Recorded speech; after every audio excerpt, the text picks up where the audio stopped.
us back, basically, because it's been like a while since we did a video. Yes. To Kiki's Chat. I am Shirley. I'm Christy. I almost forgot my name for a second. Yeah, exactly. Yeah, we're doing a review. It's actually night outside, but we got some fancy like lights right now from our brother from Christmas. Not this Christmas, it was like a while ago. So it's looking pretty good. The lights are great. Yeah. They look good. Yeah. We're still working on it, but it's getting it. So yes, we are coming back because it's the holiday season, and we were like, a lot of movies are coming out, so we're gonna come back to review them. One is on Netflix, and yeah, most of all, we came back because there's gonna be a film festival, and we thought it was important because we got to watch a lot of movies. We didn't get to review all of them, sadly, because there was many. It would have been great, but you know, life is life, and you know. But we got to see a lot of them that were amazing, and we want to thank. Oh my God, I almost choked on my my saliva. Don't choke. Don't choke. I was like, I was choking on my saliva for a second. Oh, we want to thank Erlen. Yes, Erlen. That's what I was trying to say. The Latino film market who got us involved. And we were just like super excited because we want to move towards more indie films, especially Latinx films. So yes, this is it. Erlen, thank you so much. Exactly. She's amazing. She's like doing this festival, and like out of you her said, own time, like out of her own time, because like, she really believes. She loves films. She loves films, but she really believes that these diverse stories should be out there, and she wants to help promote as many as possible. Exactly, and especially Latinx films. Yeah. You know, and her community and this community, and to get that, like you said, that diverse voices and stories out there, because of course Hollywood, you know, they're trying to push it, but it's not really out there really. They're just doing it for like this, you know, be like, hey, you get a pat on your back for getting one Latinx person or one Native American actor in there. Or, you know, it's like, all right, that's it. Yeah. Like, there's just so much more to do. Yeah, so, Erlen, thank you. Thank you. The film festival is called Latino Market Film Festival. It is basically coming this week, actually, Wednesday. So support Latinx films, diverse stories, amazing stories. Please come out. She's amazing. She yes. Basically it starts Wednesday, December 12th to the 16th. And so specifically on December 12th, which is this Wednesday, it's going to be happening at El Barrio Firehouse. Yes. At the Manhattan Neighborhood Network. Community Media Center. Yes. Which is 59th Street, I think. No. This one is all the way in Harlem. This is right. The Harlem one. Thank you. In Barrio. In Barrio. Yeah. Why did I say 59th Street? Because that's the other and you said Manhattan Neighborhood Network. El Barrio, and I say 59th Street like a doof. Yeah. Oh, so it's like 103rd. Yeah, so if you're in Harlem, check it out. Like, even if you're not in Harlem and you just want to support, go out there. It's going to be great. They got some really good screenings. One screening is called Palante. Yeah, the other one's at New York University. Yeah. Which is cool. And it's so NYU. Yeah, it's Friday, Saturday, and Sunday to be specific. So at NYU. At NYU. Yeah, and so you could get tickets at www.latinofilmmarket.org. So get tickets there, or follow them on Instagram. If you have Instagram, it's IF Market NYC, and you'll get information there. But yeah, you know, just come out, support her, support Latinx stories. Let's get the market out there. Yes, please. The only way that we're going to see a lot more films, especially in Hollywood, is if we, you know, we need to saturate it. So get out there, support, you know. So yes, we're going to review some of just about 8. We thought, just 8. There's plenty of short films and feature-length films. Feature-length films, basically. I don't know why I always mess that up. So yeah, we were like, let's just do a couple of them that were selected for the film festival, and we'll review it. I mean, these are short films, so it's kind of hard a little bit. We were talking about that to review it. A depth review. Because then we'll go into anyways, we don't want the beats of the story. Like just like that. Just like, oh wait. So, especially since we want this to be a non-spoiler. Yeah, these are films that I think you should go out to see for the film festival. Be like, oh wow, this sounds interesting. There's other great films on there that we got to see. Selected. But these were just, a couple of, yes, and two of them are my favorite that I got to see before, and I was just like, I gotta put it here. Exactly. So yes, one of them, the first one is The Ending of a Dream, and yeah, it's a short documentary.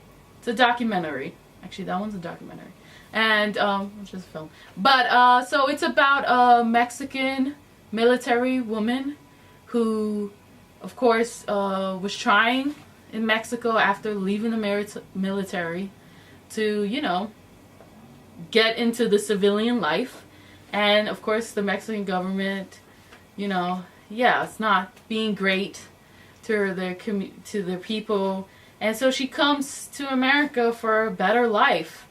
And you hear her story and you hear about her fear in this and her isolation from her family through this Trump era, because it's through this time that's going on. So yeah, it was powerful because it remind us of our mother's story, because she came over here too, crossing the river from Guatemala, and yeah, it was just, and you hear the stories from our mother and the powerful.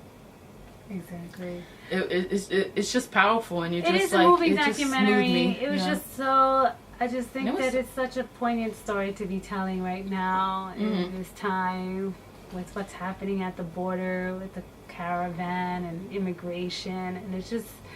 I thought if there's one, story that you should be highlighting, it's definitely this one. It's really good. It's really, I felt like heartwarming and connecting. So. Check it out. Definitely check it out. If you're into documentaries too. Okay. And for a short documentary, I thought it was really well done.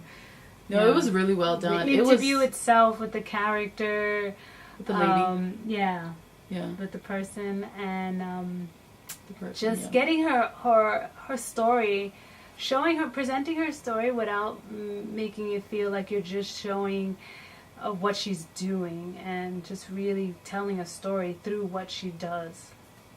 Yeah, it was powerful. Yeah, so that one was actually my favorite. The other one's my second favorite. Oh no, actually it's a toss-up. It's a toss-up.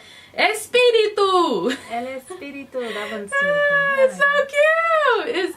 It's a charming short film about a boy who's trying to see his favorite superhero. He's a wrestler on screen in film, and what he's willing to do to go see that film. And it's charming. The boy was charming. It was cute.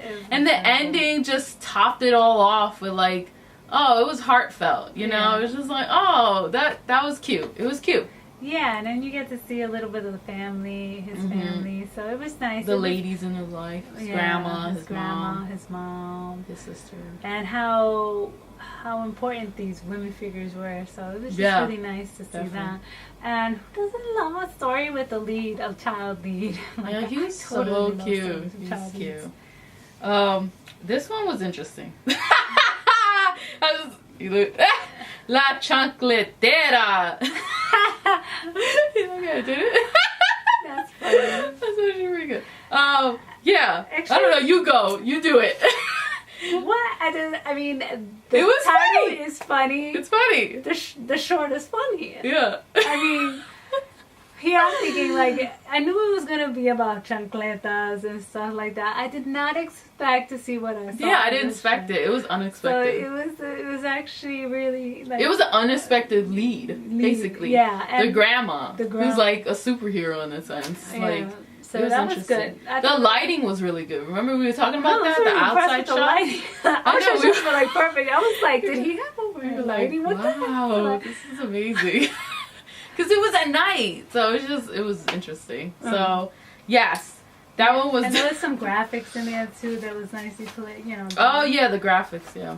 So I'm not gonna get into it. Yeah, we can't tell you anymore. Yeah, and it's hard because they're short films, like we said before. So. But yeah, it was just nice to see a movie about chancletas. Because who didn't get whacked by a chancleta when they were growing up?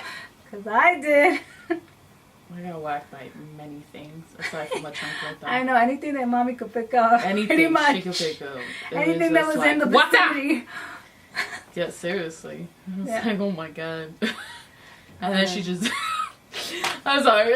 So yes, yeah, that one was definitely unexpected. Gringa, which I was like, yeah, let's pick this one because it's technically like we're Americans, so we're technically gringas. Like when we go to Guatemala, gringas. When you go to Guatemala and Lenore, she basically like, oh, gringa. Did she call us gringa once? I think it was. I don't know. I don't remember. Somebody did it in Guatemala. But it was kind of funny because we're Americans, so we don't experience the other lifestyles of what other people go through in other countries, especially in Guatemala and stuff. Mm-hmm. We have very different perspective and privilege, and we always have to be aware of that, and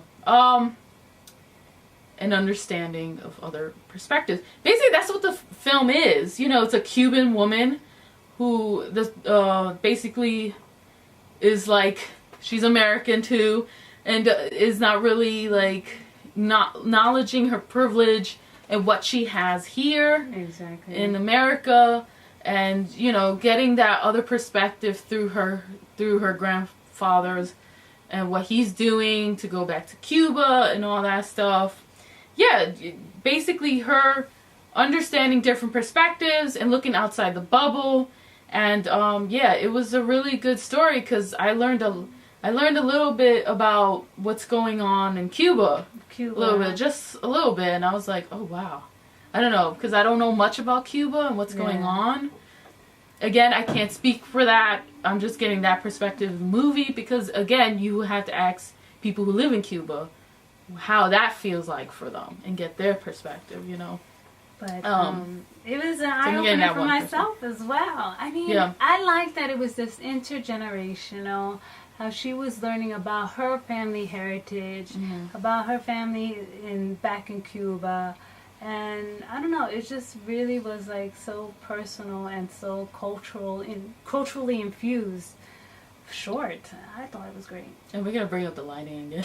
And then we're gonna bring up the lighting. Because there was a lighting in one part. So there was like the light. I don't know why I'm like so fixated on lighting, but it's like dialogue and lighting are like, ugh, I need it. Because and we're horrible at our lighting our own show, but in a film, as you can tell, if you watch your show, like, come on, man. Sometimes we look lighting. Like those minions, Mad Yellow or Jake right over there.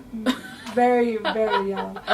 But to the point, there's a scene where she's in the room with her granddad, and it was just like, the room looks like, so like if it was, I want to say, part of a room that you would see in a traditional home back in your country where you have all these little items that represent your culture, and the lighting in there was like a soft light, and I was like, this is a perfect shot. Anyways. Yeah, that was it. It basically set the mood. It did set the mood. It definitely set the mood. That lighting, it was beautiful. The way it was shot. I don't know, was it the lighting and also the natural lighting from outside? It was a combination of both. I don't know, but they just got it right there. It's like, wow. Lighting. Yes. The next one is Angela. Thank God I got that right. I was like worried. I was like in my head like. She was practicing it for a couple of days now. Because I was kind of messing up. Because I always mess up with names. You know that about me if you watch this show. Yes, Angela. Ooh, you hear that? You hear that? I just did it right now. You see? That's what, Angela basically. I know, that's Go. You're good. Angela is basically about a Cuban woman who is living in New York. And she's basically trying to survive in New York. And she misses Cuba and she misses her mom. And, it's just... and misses her life in Cuba. Yeah. And just trying to, like, weave around New York and stuff. And, yeah, it's definitely hard, It felt like a documentary, right? It felt like a documentary. It felt like a documentary, but it was actually a short film. Yeah, I got kind of confused there for a second, but I did like it. Felt like a documentary. Yeah. So. And what I liked about it, how it showed community in the film. So that was my biggest thing. Just having this community of Cubans come together to, just to bond, to dance. There was a lot of music in there. I like the music and the dancing. Yeah, a lot of performance music. So yeah, that was really good. That was good. Some of the things that the guy said were cool, but I was like... One character. Very chauvinist. But, yeah. No. Yeah, but nothing it to was... be laughed at. Yeah. But yeah. Yes, definitely. Ugh, a lot of that. Okay. Yes, the next one is Sunlit. Sunlit. Yeah, Sunlit. Yeah. Because you were saying sunlight, and I was like, wait a second, sunlight, what? But I wasn't I know it spelled like sunlit. Sunlit, I just like with the S and I was like, okay, sunlight. So, yes, it's a story. This one's hard to review. Yeah. It's basically a story about loss, and loss in a family, and lost love, and trying to move on from death. And, yeah, I can't. Yeah, it's hard. It's hard because it's a short film, and if you give away stuff, it's just this one was definitely hard to review. But yeah, so it was more of a diverse cast though too, right? Yeah, I did like that. It was definitely diverse. I mean, all of them were diverse in a sense. Yeah, because again, you're getting different perspectives and stories and stuff. But yeah, this definitely was a diverse cast. So yeah, and it was very short, so I don't know what to say. Aside from that, and basically, like, I guess just moving on, Yeah. Okay, then let's go forward. Okay, yes, the next one is almost done. Second to last is Celeste. Celeste. Yeah, Celeste. Basically, it's an emotional story between two people who, it's basically like what would have been their life if they had each other in it. That one was hard to review too, because that one was short and it was just hard. Yeah, that's what it was, the short film. Yeah. Yeah. And it was actually emotional. Oh my god, that guy was a good actor. Yeah. Remember you were talking about that? Like, damn. He was really good. Actor. It took place all in one room. Yes. And you know what? I think those are the hardest scenes to do, because it's like, it's not about the action. It's all about the dialogue and the acting. Mm-hmm. And I really noticed the acting here, especially from the gentleman actor. So. Yes. And the girl was good too, especially when she had to realize these, like, what's going on and all these emotions of what she went through, and here comes this person in her life. Yeah, I love bringing up that it's just in one room and it's just about two people. That's great. I like that.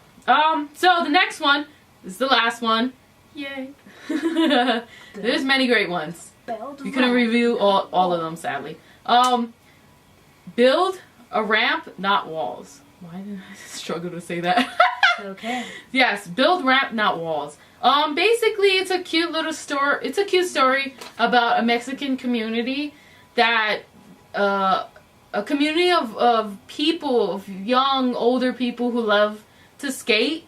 And so they want to build ramps, and so they could welcome other Mexican skaters or anybody in the, in the Mexican area.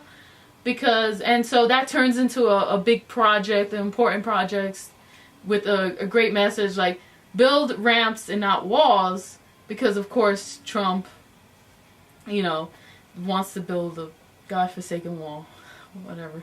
And so, so that project is basically to push out the hate that Trump is pushing about the Mexican people. And so, it was a cute little documentary. Yeah, it was definitely nice. It was very good. It was cute. A lot of it was in Spanish, which I really liked. Yes. I mean, most of these movies were in Spanish, I think actually. I think all of them, right? Except for Celeste. Yeah. But the cool thing is... talk about that, that it was in Spanish, because I love it when they're in Spanish. Yeah, that's the great thing, is like when they're in Spanish. But even when they're not in Spanish, they have Spanish translation, which is also great. Yeah. There was some, and I was really like, I found myself even reading the translations because it was really good too. Yeah, I was doing that too. I do that a lot. Yeah. Even though I understand the Spanish, I still read the translation because I was like, okay. And then sometimes you're like, when you watch other Spanish movies, you're like, wait, that didn't mean that. What was that? So, that's funny. Thank you, people, for listening. Yes! To our review. Yay! It was like, what, 21 minutes? If you got through all of it, you're the bomb. That was long. Sorry about that. That's okay. No! Yes, go support Latino Film Market. Go.org. Get tickets. Support Ireland. I think these films, these Latinx stories, diverse stories, please go out, watch them at NYU or El Barrio Firehouse. And that is not on 59th Street. Word. And just to let you know, just to give you a little more context, there's 67 films, if I'm not mistaken, with the number, from 19 countries. Wow. That's a lot. I think that I would personally, for a film festival, that is a lot, and that's like amazing. A Latino film festival, yeah, I think that's a lot. So that's pretty amazing. The visiting country is from Panama.